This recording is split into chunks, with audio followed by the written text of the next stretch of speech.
All Anime Recap Tagalog. Ang nakaraan, ang lalaking si Tanimoto, ay nag-imbite kay Mew para sa pagsasadula bilang Romeo and Juliet, sa kanilang paaralan sa drama club. Na pinagdudahan ni Nijima dahil sa kanyang kakaibang kinikilos na kalaunan ay napansin din ni Kenichi at Mew, at sa isang pangyayari ay napagbintangan si Kenichi sa isang insidenteng kaguluhan sa kanilang classroom, na kagagawan ni Tanimoto para sa kanyang masamang binabalak kay Kenichi na nais niyang labanan at malaman kung saan nagsasanay si Kenichi. Pagkalipas ng ilang mga araw, ay muling nakipagkita si Tanimoto kay Kenichi, habang siya ay nasa kanilang harden na naglalahad ng kanyang peking pakikitungo kay Kenichi na nagsasabing alam niya ang mga pangyayaring kinasasangkutan ni Kenichi sa research club, upang maisakatuparan ang kanyang mga pinaplano at malaman kung saan si Kenichi nagsasanay ng martial arts. Kalaunan, ay porsigido si Mew sa kanyang pag-iinsayo para sa kanyang papel na gagampanan bilang Juliet habang si Kenichi, ay patuloy nang lulumo na hindi nakatulong sa kanya ang patuloy na pagiging malapit ni Mew kay Tanimoto. Ngunit ang alien na si Nijima ay patuloy na inuukray si Kenichi na nagsasabing bakit hindi na lang ni Kenichi na sipain si Tanimoto upang ito ay mailayo kay Mew. Samantala, napadaan si Koga sa isang gym, kung saan gaganapin ang pagsasadula ni Tanimoto at Mew, at nakita niya doon si Mew at agad na ibinalita kay Kisara, habang si Tanimoto ay lihim na nanunood sa kinikilos ni Mew, sa isang tagong silid. At nang malaman ito ni Kisara ay nanabik siyang magkaroon ng rematch kay Mew, at plano ni Kisara at ng kanyang mga tauhan na salakayin si Mew sa gabi ng dula. Sa Reizan Poco, ay malungkot si Mew na naglalahad ng kanyang saloobin tungkol kay Kenichi, dahil wala siyang mga magulang na dadalo sa kanyang pagtatanghal, na siya naman pinangakoan ni Kenichi na manunood ng dula, habang nakikinig naman si Sasaki sa ibabaw ng kanilang bubungan at napagkasundoan ng mga master na sila ang dadalo sa presentasyon ni Mew. Pagsapit ng araw ng pagsasadula ni Mew, ay nagulat siya nang makita niyang naroon ang mga master at nag-alala nang hindi pa dumating si Kenichi. Samantala, nakatagpo ni Nijima si Kenichi na nagdadalawang isip tungkol sa pagdalo niya sa pagsasadula ni Mew, na nagsasabing hindi niya kayang panoorin si Mew na hinahalikan si Tanimoto sa entablado. Dahil sa pagseselos ni Kenichi siya ay umuwi, at habang sa kanyang pag-uwi ay bigla niyang nakita ang grupo ni Kisara patungo sa lugar kung saan dinadausan ng pagsasadula ni Mew, na nagtatago, at naisip ang pigilan si Kisara na sirain ang pagsasadula ni Mew. Sa panahon ng pagsasadula ni Mew ay napansin ni Sakaki na hindi dumalo si Kenichi, na nararamdaman ni Kensaima ang nararamdaman ni Kenichi, at napansin ang kakaibang kilos ni Tanimoto. Sinugod ni Kenichi ang lahat ng tauhan ni Kisara at ang lahat ay natalo niya, na ayaw lumaban ni Kenichi kay Kisara dahil nanumpa siyang hindi kailanman siya lalaban sa mga babae. Ngunit nagalit si Kisara at muling inatake si Kenichi na naalala ang mga katulad na kaganapan mula sa kanyang pagkabata at malupit na binugbog si Kenichi, dahil sa kanyang pride na kahit siya ay isang babae ay kaya niyang ipakita na kaya niyang lumaban sa mga lalaki. Samantala, biglang naputol ang swelas ng sandalyas ni Mew habang siya ay nasa backstage at napaisip na mayroong nangyayari, ngunit si Kenichi ay patuloy na tumatayo na kahit siya ay bagbag sarado at upang ipakita kay Kisara ang kanyang prinsipyo na kahit ito'y ikakapahamak niya. Inakala ni Kisara na mapapasuko niya si Kenichi ng ganun lang, ngunit napagtantong niyang hindi talaga niya mapapasuko si Kenichi, hanggang siya ay nagpasya na umalis na ngayon ay muli siyang napabilib kay Kenichi. Samantala, matagumpay na natapos ang pagsasadula ni Mew, ngunit si Apachai ay biglang tumakas na nakipaglaro kasama ang team ni Yasunaga sa isang basketball, habang siya'y hinahanap ni Sakaki. At naipanalo niya ang team ni Yasunaga sa isang kakaibang estilo sa isang pag-shot ng bola na ngayon ay nais siyang isama sa mga kompetisyon sa National Championship. Samantala, bago umuwi ang grupo ni Mew, ay ipinakilala sila ni Mew kay Tanimoto, na siya namang pinuna ni Akisami si Tanimoto na nagsasabing nagpapanggap lang ito na siya namang ikinagalit ni Tanimoto. At pagkatapos si Kenichi ay nagmamadali na makaabot sa pagsasadula ni Mew, at napadaan sa isang lugar ng paaralan kung saan natuklasan niya si Tanimoto na sinisira ang bulaklak, at nakita ang pangit na hitsura, na ngayon ay nagpapakita sa kanyang mga motibo kung bakit siya ay nagpapanggap para maakit si Mew mula sa kanya at naiinis kay Kenichi. Samantala, naghihintay si Mew kay Kenichi na nagbibirong galit dahil hindi ito nakaabot sa kanyang pagsasadula, ngunit alam na ni Mew kung bakit hindi si Kenichi nakaabot dahil sa pangyayaring nakasagupan ni Kenichi si Kisara sa tulong ni Nijima. At nang maglaon habang pauwi na ang grupo ng Reizan Poco, ay nakita nilang magkasama sina Mew at Kenichi at pinahintulutan na magkaroon ng oras na magkasama kung saan nagtanong si Mew tungkol sa isang yin-yang badge na isinusuot ni Kenichi, ngunit hindi niya maalala kung saan niya ito nakuha.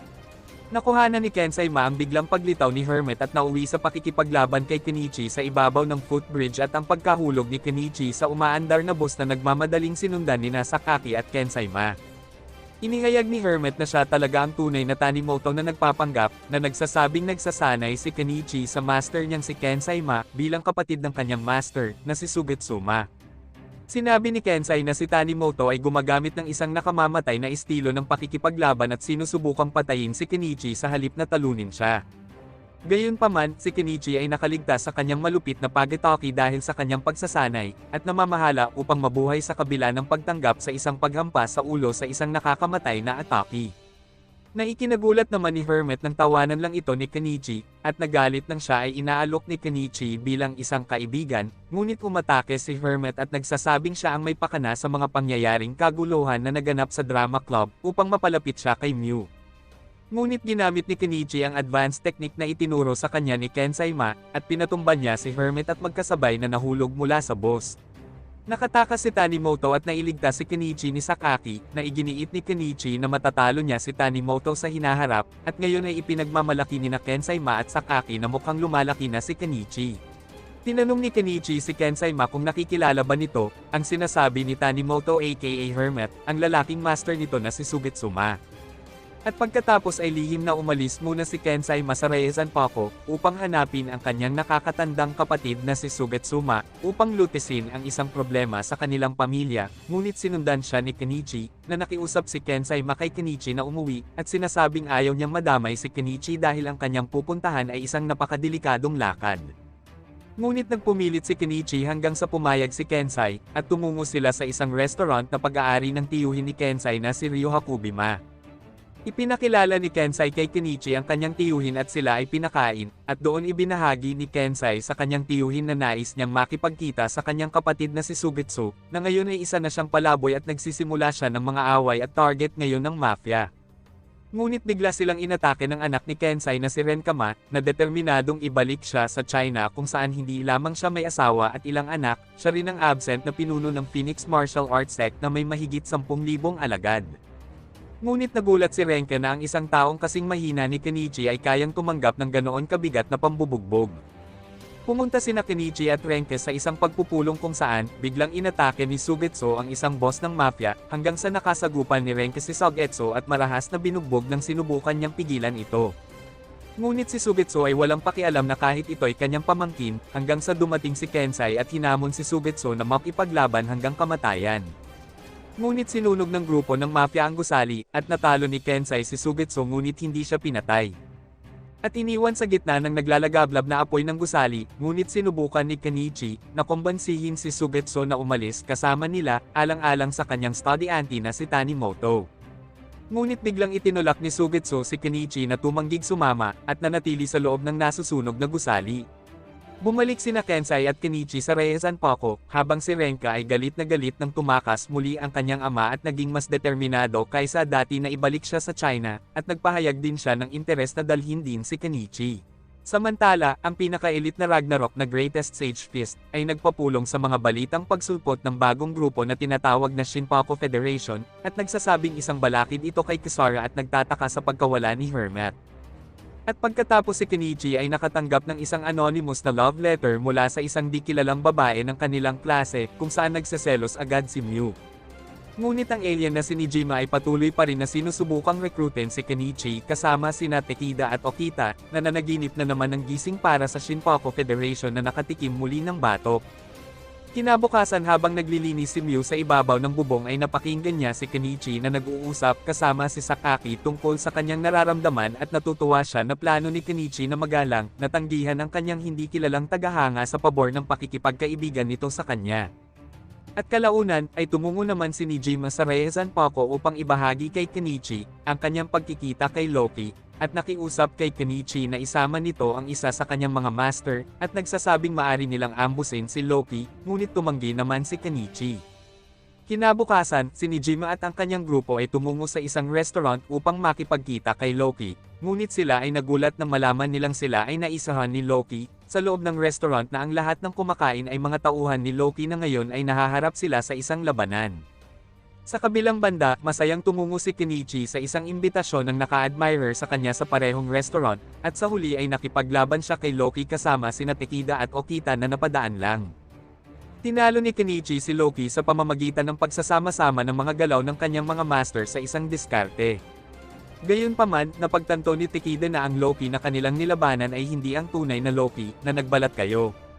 At napagtanto ni Kenichi, Takeda at Okita na silang lahat ay nakatanggap ng parehong anonymous na liham ng pag-ibig, at pagkatapos inihayag ni Nijima na ipinadala niya ang lahat ng mga sulat upang dalhin ang lahat ng tatlong mandirigma sa parehong lugar sa oras para sa pakikipaglaban kay Loki na ang tatlo ay nawawali ni Nijima, habang sa ibang lugar ang tunay na Loki ay nanunood lang sa security footage ng laban.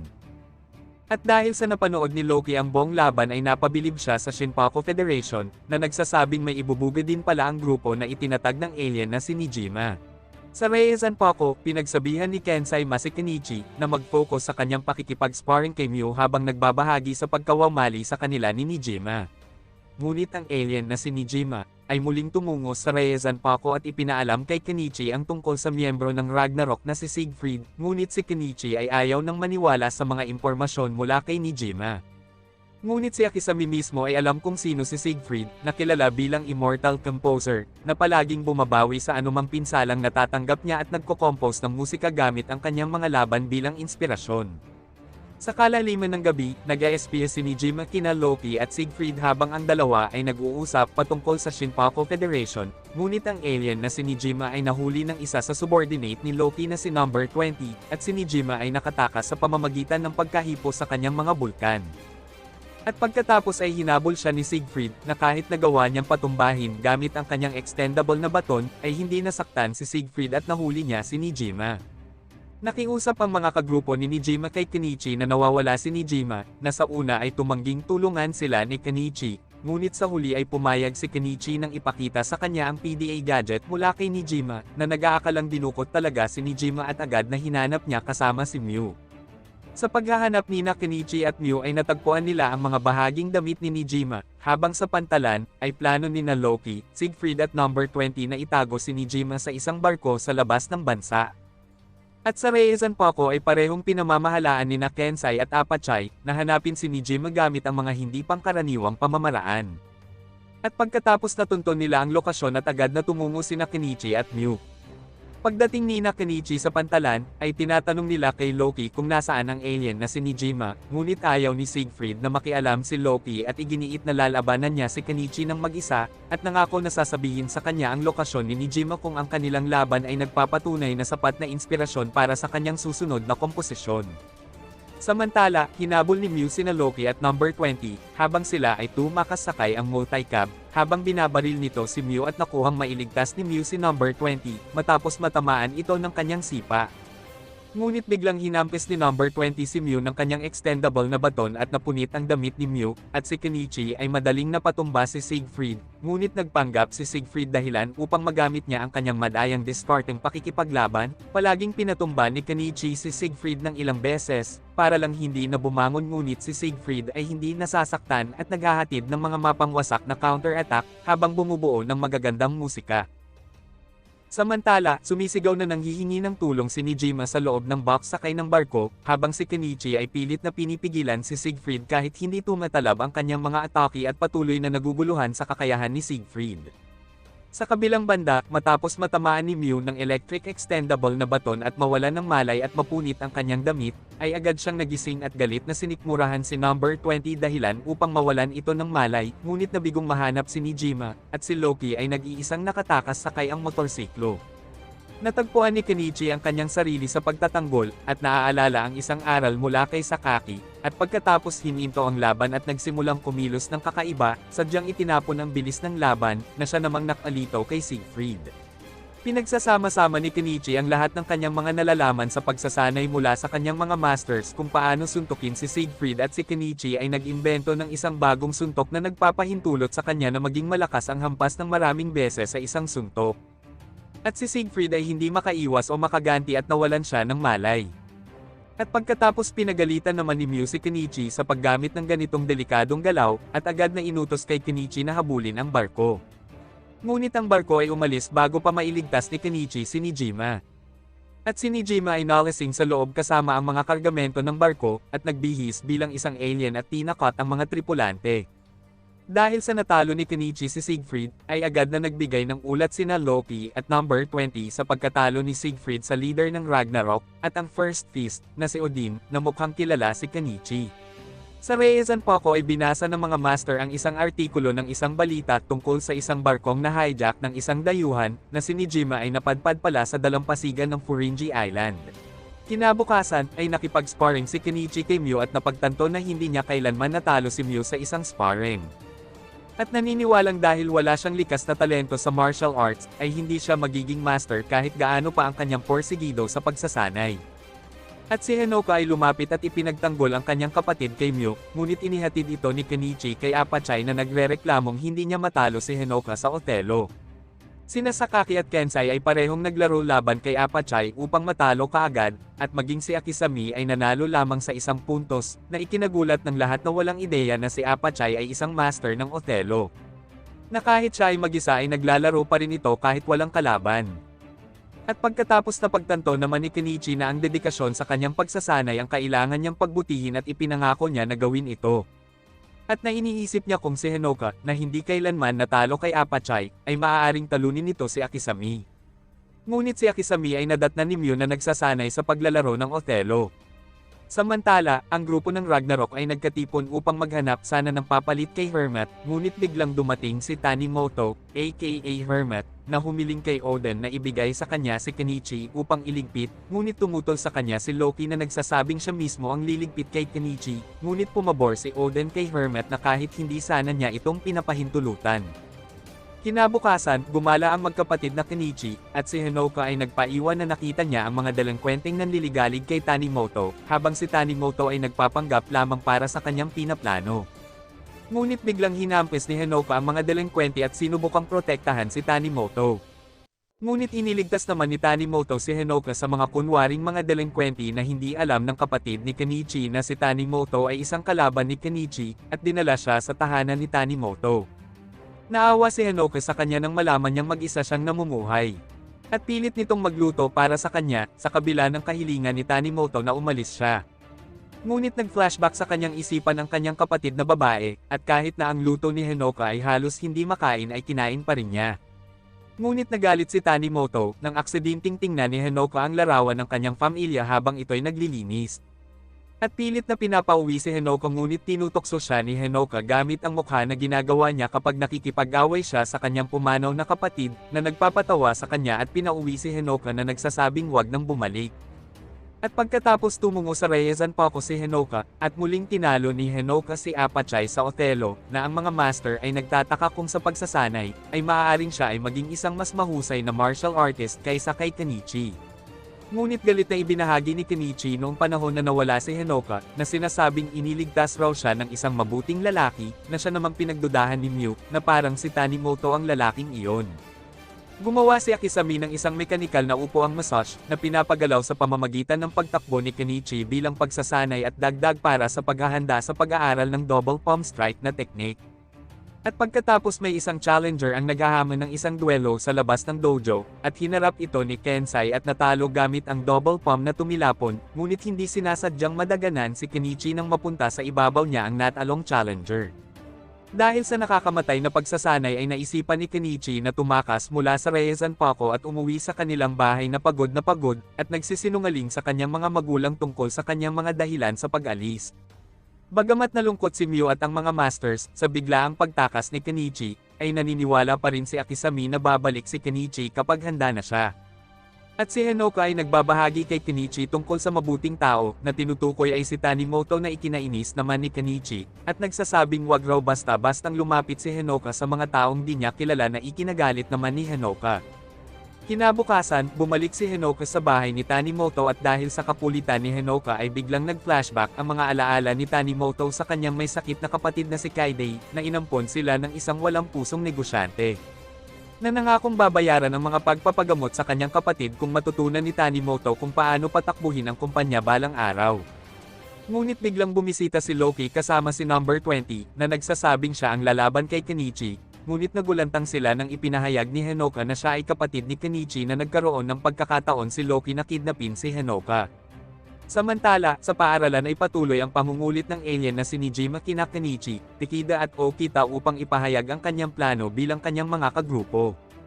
At gumawa ng website na may pangalan na Shinpaku Federation, hanggang sa nakipag-ugnayan si Nijima sa isang site na pagmamay-ari pala ni Loki at nagulat sila nang makita ang larawan ni Hinoka at nagsasabing nasa kamay nila si Hinoka at hinamon si Kenichi sa isang laban sa isang lumang simbahan.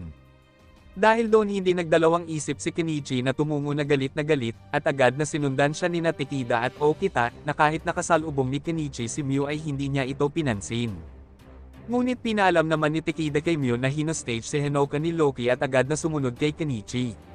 Samantala, magkasamang naglalakad sina Sasaki at Akisami nang mapansin nilang mabilis na nagmamadaling tumatakbo si Kenichi habang sinusundan siya ni Takeda. At napagtanto ng dalawang master na may isang labanan ang magaganap, at agad na sumunod kay Kenichi ng palihim. Sa lumang simbahan ay hindi sumasang-ayon si Tanimoto sa plano ni Loki na gamitin si Hinoka, ngunit hindi maaaring sumuway siya sa utos mula sa Sage Fist, at pagkatapos agad na narating ni Kenichi ang lumang simbahan at sinira ang gate na naghahanap kay Hinoka habang kaharap si Tanimoto. Sa pagdating ni Kenichi ay pinagmamasdan siya ni Akisami at Sakaki mula sa isang malayong puno na nagpupustahan kung sino ang mananalo sa laban ni Kenichi at Tanimoto. Samantala, matapos sundan ni Mew, Takeda at Okita si Kenichi ay inatake sila ng mga lookalikes ni Loki, habang si Nijima ay gumawa ng kanyang kakaibang footwork na isang paatras na biglang tumakas. Ngunit nilabanan ni Mew ang mga clone ni Loki kasama sina Takeda at Okita. At si Kenichi at Tanimoto ay marahas na naglaban sa isa't isa na ang dalawa ay hindi magkalamangan. Tinalo ni Mew ang mga clone ni Loki na gumagamit ng mga electric na baton kasama si Takeda, at nagmadaling iniwan ang mga peking Loki at tumungo sa kinaroroonan ni Kenichi. Ibinunyag ni Tanimoto kung paano siya at ang kanyang may sakit na kapatid na babae ay inampon at pinilit siyang matutong magpatakbo ng negosyo ng pamilya ng kanyang walang pusong amain. Ngunit pagkatapos ang kanyang amain ay umibig at pinakasalan ng doktor na gumagamot sa kanyang kapatid na babae at sa ilang sandali ay naging masaya sila. Ngunit ang doktor ay nagtaksil sa kanila at pinahintulutan ang kanyang kapatid na magkasakit bago nilaso ng kanyang amain para sa kanyang pera. At pagkatapos ang doktor ay inaresto at minana ni Tanimoto ang negosyo na tumanggi siyang magtiwala muli sa sinuman. Ngunit tumanggi si Kenichi na maawa kay Tanimoto at muling naglaban dahilan upang mabugbog si Kenichi at nawala ng malay. At doon ay dumating na sina Mew, Takeda at Okita sa simbahan kasama si Nijima, na hingal habang pasan ni Okita. Ngunit muling tumayo si Kenichi na nagsasabing hindi siya naniniwala na ang pagtitiwala sa iba ay nagpapahina sa isang tao, gamit ang pananalig na mayroon siya sa kanyang mga kaibigan at mga master, at pagkatapos biglang lumakas at biglang nilabanan si Tanimoto, at ginamit ang double palm strike, na nagpatumba kay Tanimoto. Ngunit bago pa maglaban muli ang dalawa, ay bigla silang ginambala ni Loki na hinustage si Hinoka sa bubong ng simbahan. Iniutos ni Loki na patayin na ni Tanimoto si Kenichi, ngunit ayaw ni Tanimoto na makisali si Loki. At tinutuya ni Loki si Tanimoto sa pamamagitan ng kanyang nakaraan sa pagsisiwalat, na ang kanyang amain ay pinatay ng tiwaling mga board of directors, na nagmanipula sa kanya para pirmahan ang kumpanya upang nakawin nila ang lahat para sa kanilang sarili. At kalaunan ng isa sa mga mapagkatiwalaang director ni Tanimoto ay nagtraidor sa kanya at nagpasya na patayin na lang si Tanimoto. Ngunit si Tanimoto ay iniligtas ng Sage Fist na walang awang pinatay ang mga papatay sana kay Tanimoto at sinabihan sumunod sa kanya upang matuto ng martial arts. Tumanggi si Tanimoto na sundin si Loki at ibinigay ni Loki kay number 20 si Hinoka, at biglang inatake si Kenichi. Hindi nagpatinag si Kenichi at hinamon si Loki na kahit binugbog siya ni Loki ay nakaya niyang saloy ang mga suntok sa isang defensive karate stance upang protektahan ang kanyang sarili habang marahas na inaatake siya ni Loki. Nahumanga sa kanya si Loki at sina Akisami at Sakaki. Dumating sina Mew kasama sina Takeda, at patuloy na binugbog ni Loki si Kenichi sa pamamagitan ng isang patulak na suntok. At nagbigay ng pagkatakot kay Akisami, ngunit iminungkahi ni Sasaki na kayang lampasan ni Kenichi ang mga atake ni Loki. Dahil sa pagpupumiglas ni Hinoka na makawala kay number 20, ay nasugatan siya ng hunting knife na hawak ni number 20 at umiyak. Na nagkaroon kay Tanimoto na maalala ang pagkamatay ng kanyang kapatid na babae at nagmadaling ipinagtanggol si Hinoka kay number 20, sa pamamagitan ng pagsaksak sa kanyang sarili ng hunting knife na hawak ni number 20 at nailigtas si Hinoka. Dahil sa ginawa ni Tanimoto ay nagawa ni Kenichi na pabagsakin si Loki, at nagtatanong si Loki kung bakit nagawang kumampi ni Tanimoto kay Kenichi, at nagsasabing hindi siya sumunod sa utos ng Ragnarok, at sumuway sa utos ng Sage Fist, at hinamon sina Kenichi at Tanimoto, ngunit biglang dumating ang First Fist na si Odin. Pinahinto ni Odin sina Kenichi at Loki at binati ni Odin si Kenichi bilang isang matagal na kaibigan. Kahit na hindi siya naaalala ni Kenichi, at ipinangako na sa lalong madaling panahon ang pangako na kanilang ginawa bilang mga bata ay kanilang tuto pa rin. Pagkatapos ay nabigla si Loki nang biglang wasakin ni Odin ang kanyang eye mask at pinayuhan niya si Loki para sa pagsisinungaling tungkol sa Sage Fist na hindi talaga siya nagbigay ng anumang mga utos. At si Loki ay umalis kasama si Number 20, at inalok ni Odin si Tanimoto na hayaan siyang manatili sa Ragnarok, ngunit tumanggi naman si Tanimoto. At umalis si Odin na nagsasabing magiging magkaaway na sila sa susunod na pagkikita nila ni Tanimoto. Nagpasalamat si Kenichi kay Tanimoto sa pagkaligtas niya kay Hinoka, ngunit muling hinamon ni Tanimoto si Kenichi na tapusin nila ang kanilang laban. Dahil sa kutsilyong isinaksak sa kanyang dibdib, ay tumagas ang dugo, na siya namang napansin ni Sasaki na nagbago ang lakas ni Tanimoto, dahilan upang matamaan siya ng isang counter-attack ni Kenichi. At sa pamamagitan ng matinding paghahangad na matalo ni Tanimoto si Kenichi, ay nanatiling siyang nakatayong nawala ng malay. At napagtanto ni Kenichi na nahimete si Tanimoto kahit na nakatayo pa ito. At pagkatapos inihayag ni Akisami at Sakaki ang kanilang mga sarili, matapos na nanunood lang sa laban. At idineklara ang pagkapanalo ni Kenichi kahit na ito ay nawalan rin ng malay at planong dalhin sina Kenichi at Tanimoto sa Reizanpaku upang ang dalawa ay magamot. Kinabukasan, binati ni Mew kasama sina Apachai, Shigure at Kensai, si Kenichi para sa kanyang pagbalik sa Reizanpaku, at nag-alala sa kalagayan ni Tanimoto. Nalaman ni Kensai mula kay Tanimoto na ang kanyang kapatid na si Sugitsu, ay isang brutal na master na gumamit lamang ng pinakamalupit na paraan upang sanayin si Tanimoto kung paano pumatay ng walang pagsisisi. At kahit na lagi siyang masaya na at si Kensai, ay namumuhay ng magandang buhay kung saan hindi niya nagagawa. At pagkatapos nakasalubong ni Tanimoto si Hinoka habang umaalis at pinagbabawalan siyang dumalaw muli sa kanyang bahay, ngunit ngumiti siya nang muli siyang tinutokso dahil sa kanyang nakikipaglaban na mukha. At nakatagpo rin niya si Hayato na nagpapayo sa kanya na huwag mag-isa sa buhay. Sa paaralan ay bumalik si Tanimoto sa klase at nilinaw ang mga chismis tungkol sa pambubugbog na ipinaratang kay Kenichi ng mga delinkwente, at iginiit niyang mananatili siya sa paaralan hanggang sa matalo niya si Kenichi.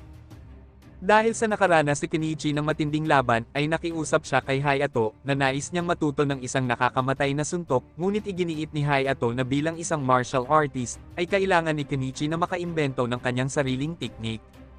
Samantala, lihim na natagpuan ni Renka ang Reizanpaku Dojo, sa tulong ng kanyang tiyuhin na si Hakobi at nagpakilala kay Hayato at tuwang-tuwa na naalala pa siya ni Kenichi. At nagpaplanong dalhin sina Kensai at Kenichi sa China, na siya namang nabulaga si Mew nang makita niya si Renka na nilalandi nito si Kenichi na nagseselos. Ngunit imbes na plano nitong iuwi si Kensai, ay nagpa siya si Renka na manatili sa Reizanpaku Dojo, na siya namang ikinatakot ng mga masters. Dahil sa mga pagtatangka ni Renka na mapalapit kay Kenichi ay nag-cause ito ng pagsisilos at galit para kay Mew, at dahil dito ay natutuwa ang mga masters sa sitwasyon. Sa kanilang hapunan, ay naiinis si Mew nang patuloy na nilalandi ni Renka si Kenichi, at binigyan lamang si Kenichi ng isang butil ng kanin. Ngunit lalong nagpataas pa ng kilay kay Mew nang subuan ni Renka si Kenichi na naging masaya ang kanilang hapunan. At pagkatapos, tumungo si Mew sa kwarto ni Kenichi upang maghatid ng pagkain at hihingi sana ng patawad kay Kenichi. Ngunit narinig niyang magkasama sina Kenichi at Renka sa silid na ibinigay kay Apachai ang bitbit nitong pagkain habang si Kenichi ay kumain na lamang ng kanyang damit. Ngunit masaya si Mew nang marinig niyang sinabi ni Kenichi na iginagalang niya si Mew bilang isang martial artist at ang layunin niyang balang araw ay maging sapat ang kanyang lakas para protektahan si Mew. At pagkatapos ay muntik nang mag-away sina Mew at Renka habang si Kenichi ay namimilipit sa sakit sa kanyang kinain. Kinabukasan, nilinlang ni Renka si Kenichi upang mapasa kanya si Kenichi, at nagsasabing tuturuan niya ng isang sekretong teknik si Kenichi sa swimming pool, ngunit imbes mag-training ay ang mata ni Kenichi ang nagsanay. At sa panahon ng kanilang pagsuswimming sana, ay nagulat si Renka at Kenichi nang makita niyang naroon ang lahat ng mga masters ng Reizanpaku kasama si Mew. Nalihim pala silang narinig ni Kensai sa pamamagitan ng isang radio device sa tulong ng daga ni Shigure na ikinagalit naman ni Renka sa kanyang ama. Sa kabila ng mga pagtutol ni Renka ay ginawa pa rin ni Kenichi na ipagpatuloy ang kanyang pagsasanay sa pool. Napansin ni Kensai na pumasok ang dalawang mga alagad ni Hakubi, na sina Jensen Ryo at Koen Shokatsu, na hinahanap si Renka. Habang patuloy sina Renka at Mew sa pag-aagawan kay Kenichi ay napansin ni Renka ang dalawang pumasok, kaya sinabihan niya si Mew na sila ay magsinungaling na sila ay Chinese Mafia. Ngunit nilabanan ito ni Mew at napahinto siya ng maluwag ang kanyang bikini top. Nang makita siya ni Kenichi na nasaktan ay galit na galit ito at lumaban para protektahan si Mew at tinalo si Koan at pagkatapos ay nilabanan si Jensen bago pumasok si Hayato para pigilan silang malunod sa pamamagitan ng isang pagsipa sa tubig na humati sa tubig. Sa Reizan Poco humingi ng paumanhin sina Kenichi, Mew, Kensai at Renka, kina Koan at Jensen. Na nagsasabing kailangan ni Renka na bumalik sa restaurant dahil si Hakubi ay nalulungkot nang wala si Renka, at inaatake ng mga miyembro ng mafia tuwing ito ay nalalasing. Bago sina Renka umalis, ay sinabi niya kay Kenichi na mayroon na siyang nakamamatay na suntok na nakita niyang ginamit ni Kenichi ng ilang beses, kahit na hindi pa niya ito napagtanto. Ngunit umalis si Renka na determinadong angkinan muli si Kenichi kay Mew. Samantala, nagkatipon ng grupo ng Ragnarok bukod kay Oden, at ibinahagi ni Loki ang sikreto ni Oden tungkol sa pagsasanay nito sa Great Sage Fist. At nagsasabing kung hindi lang daw siya pinigilan ni Oden, ay kaya niyang tapusin sina Kenichi at Hermat, na ngayon ay naghahangad ang bawat isa na maging isang pinuno ng kanilang grupo. At ang 7th Sage Fist na si Thor, ay planong gawing praktikal na martial art ang kanyang sumo wrestling. At si Loki ay nagplano laban kay Odin sa pamamagitan ng pagpaplanong palitan siya ni Berserker. Sa kabilang banda, si Kenichi ay patuloy na nag-iisip tungkol sa sinabi sa kanya ni Renka sa kanyang nakakamatay na teknik. At nagbabahagi kung ano ang kanyang nakakamatay na teknik kina Takeda, Okita at Nijima. Ngunit inihayag ni Nijima na alam niya kung ano ang death blow ni Kenichi, noong labanan niya si Loki na mayroon ng isang kombinasyon ng mga galaw mula sa bawat martial art na natututuhan ni Kenichi, na isang karate punch. At sinundan ng isang Muay Thai knee strike, at sinundan din ng isang Chinese headbutt at tinapos ng isang judo throwing move. At pagkatapos iminungkahi naman ni Nijima na mas mabuting pang pumunta si Kenichi sa isang illegal na street fight na pinamamahala ng isang miyembro ng 5th Greatest Fist ng Ragnarok. At doon ay humingi ng payo si Kenichi sa kanyang mga master, para sa isang street fight bilang isang pagiging marahas na laban. Na ang kanyang mga master ay natuwa ng si Kenichi ay may sapat na gulang upang magtanong ng ganoong tanong, ngunit iginiit na ang paghahanap ng kanyang sariling sagot ay isang mahalagang bahagi ng kanyang pagsasanay. At pagkatapos tumungo sina Kenichi kasama ang Shinpaku Federation, sa isang underground fighting arena na pinamamahalaan ni Thor, at hinamon ito ni Kenichi sa isang laban. At nagkasundo na kung mananalo si Kenichi, ay dapat umalis ni Thor sa Ragnarok, at kung mananalo naman si Thor, ay dapat maging alagad ni Thor si Kenichi at tulungan siyang gawing isang tunay na martial art ang kanyang sumo. Nagsimula ang kanilang laban sa pamamagitan ng isang ring na hinukay sa lupa upang hindi maitapon ang mga manlalaban, at sa halip ay kailangang bugbugin ang walang malay. Dahil sa makapal na kalamnan ni Thor ay hindi nagawang sakta ni Kenichi si Thor sa kanyang mga normal na pag-atake at natamaan siya ng ilang beses. Ngunit ginamit ni Kenichi ang kanyang mga natutunan sa kanyang mga pagsasanay, at gumawa ng isang combination bilang isang nakakamatay niyang teknik kay Thor, at nagpupumilit na ihagis ang napakabigat na kalaban. Na kahit papaano, ay nagawa ni Kenichi na iangat si Thor at itapon ng buo sa labas ng ring, dahil sa kanyang matinding pagsasanay sa mga mabibigat na statwa noon ni Akisami. Bilang isang marangal na martial artist, inamin ni Thor ang kanyang pagkatalo at nanumpa na iwanan ang Ragnarok at susuko sa kanyang mga pangarap na bumuo ng sumo wrestling. Ngunit hiniling ni Kenichi na umalis na lang si Thor sa Ragnarok at hinihikayat na ipagpatuloy na sundin ang kanyang mga pangarap, na ikinatuwa naman ni Thor na humihiling ng isang laban muli kay Kenichi, at napabilib bilang isang nasasakupan ni Nijima, ngunit iminungkahi ni Nijima na hindi niya nasasakupan si Kenichi kundi isang masamang kaibigan.